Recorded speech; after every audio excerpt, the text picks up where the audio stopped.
Oke, hari ini kita akan maju ke modul 4. Ada yang udah baca modul 4? Halo, ada. Oke, jadi sebenarnya modul 4 ini lebih cuman lebih menjelaskan lebih jauh aja mengenai publik. Jadi kalau sebelumnya kita kan udah ngomongin apa sih itu publik, terus apa tuh fungsinya, atau kita bicarakan publik secara garis besar, dan sekarang kita akan mungkin mulai lebih membicarakan publik tapi dengan kondisi yang lebih terstruktur. Nah, di sini di bagian awal tuh di modul tuh bisa dilihat kalau si publik ini tadi itu fungsinya kan, ingat dulu publik itu kan yang sekelompok orang yang memiliki kepentingan tertentu dan mereka tuh memiliki masalah yang sama dan mereka ingin mencari solusi dari masalah itu, ya kan? Nah, di sini itu publik yang berada dalam sebuah organisasi, jadi yang lebih publik, yang lebih jelas, yang lebih tergambar gitu. Jadi kalau di sini mereka bilang bahwa publik itu yang menyebabkan organisasi itu ada, dan kepada publik lah organisasi itu mengabdi. Jadi hubungan mereka itu saling timbal balik, bukan hubungan yang saling bertentangan. Makanya di sini kalau saya gambarkan panahnya itu mereka saling bertemu, jadi converging arrows, di mana mereka itu saling hubungannya itu berkesinambungan. Jadi publik itu menyebabkan ada organisasi, dan organisasi itu juga tidak bisa ada tanpa publik, dan kepada publik inilah organisasi ini bekerja.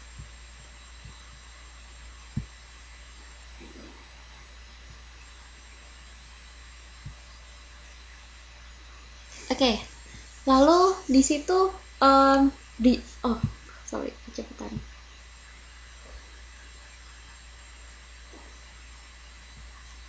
Oke, di situ dijelaskan ada pengertian publik. Kalau misalnya dibaca lebih jauh lagi, di dalam modul itu mereka provide pengertiannya itu komprehensif ya. Jadi dari pendapat yang sosiologi maupun ilmu komunikasi, dan itu ada beberapa orang, tapi saya hanya ambil 2 dari masing-masing definisi mengenai publik ini.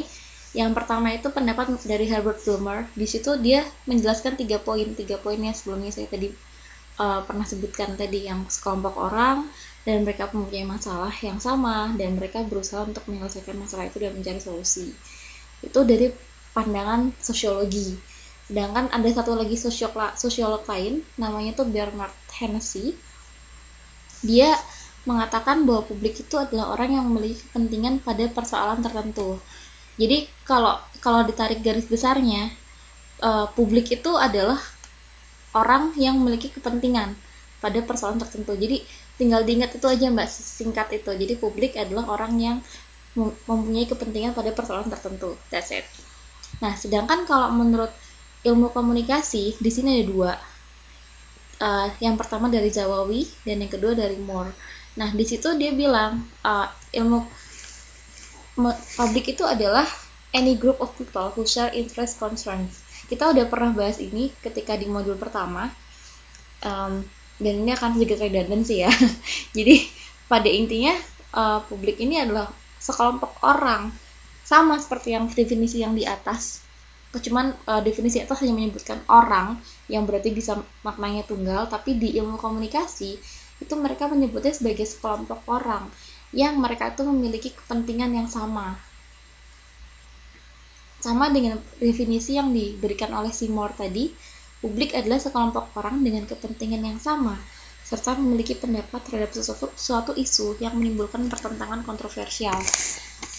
Perbedaannya antara definisi pertama dan kedua ini mungkin di yang pertama ini, si Zawawi itu definisi pertama tidak menyebutkan secara pasti bahwa isu atau permasalahan yang mereka hadapi itu menimbulkan pertentangan kontroversial, hanya sampai pada taraf bahwa mereka itu mempunyai kepentingan yang sama. Tapi kalau definisi dari Seymour ini tadi, dia udah lebih dalam lagi, dia lebih spesifik, dia menyebutkan bahwa ada pertentangan, ada permasalahan yang mereka harus hadapi bersama. Jadi bisa ditarikkan garis besarnya, kalau saya pribadi untuk definisi publik, untuk yang lebih mudah untuk mengingat itu definisi dari Zawawi tadi, cuman any group of people who share interest concerns gitu. Ada pertanyaan atau mungkin ada pendapat lain?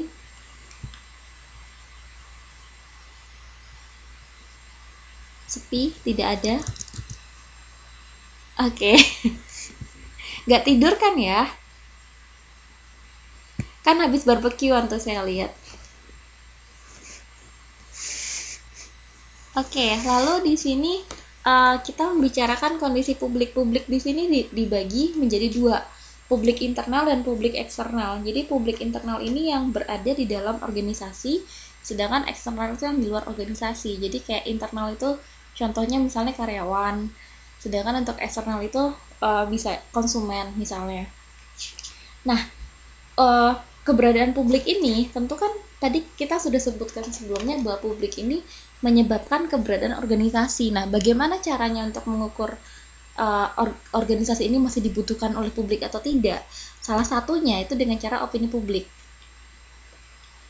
Opini ini bisa sifatnya positif, bisa juga negatif, bisa pro, bisa juga kontra.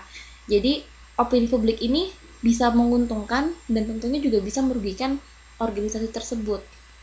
Kalau misalnya contohnya untuk publik yang internal, untuk karyawan, setiap tahun itu kan biasanya ada kuesioner gitu, mungkin yang disebar oleh humas untuk mengetahui tingkat kepuasan karyawan terhadap lingkungan kerja.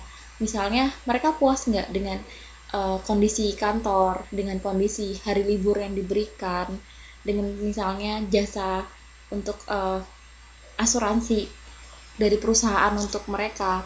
Nah, opini publik yang berkembang itu kalau mereka misalnya kontra, itu secara nggak langsung akan merugikan perusahaan karena mereka bisa saja maksudnya bisa mengorganisir dan akhirnya bisa, contoh yang mungkin lebih paling ekstrim itu mereka bisa yang kayak mogok kerja, itu hal-hal seperti itu. Tapi kalau misalnya ternyata dari hasil survei yang disebar oleh humas ini positif gitu kan, jadi secara tidak langsung uh, kinerja karyawan ini kan diharapkan akan membaik, dan itu tentunya kan yang paling diuntungkan adalah perusahaan. Kalau untuk publik eksternal ada yang mau kasih contoh nggak?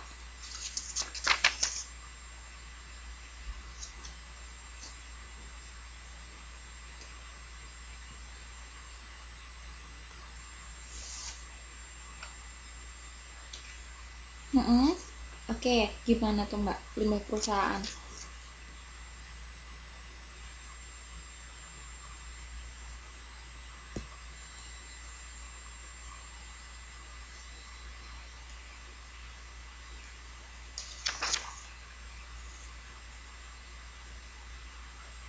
Atau gimana kalau gini, ternyata ada limbah perusahaan yang mengotori perumahan atau mungkin lingkungan tempat tinggal di sekitar perusahaan.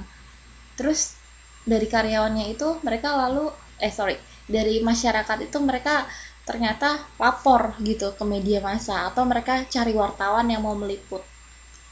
Akhirnya kan itu berita muncul di media massa atau mungkin sampai ke televisi, dan secara kayak contoh Lapindo misalnya gitu.